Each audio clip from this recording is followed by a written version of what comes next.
हाँ जी जनाब, हम आपको ढूंढते रहे आप, मैंने कहा वहीं मिल जाएंगे शहर में काबा में।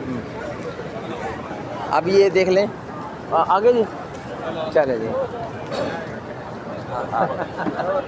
आगे सब माशाल्लाह ठीक ठाक, अल्हम्दुलिल्लाह।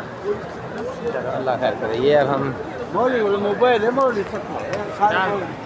सारी मूवी बना रहे हैं।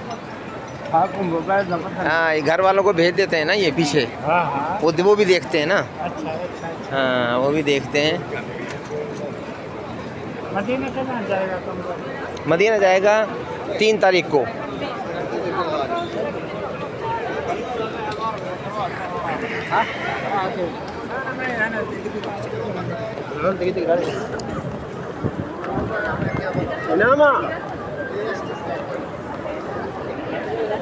ये बाब फ़हद है, किंग फ़हद।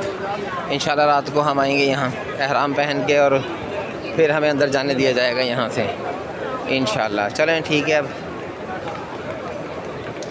अल्लाह हाफिज़।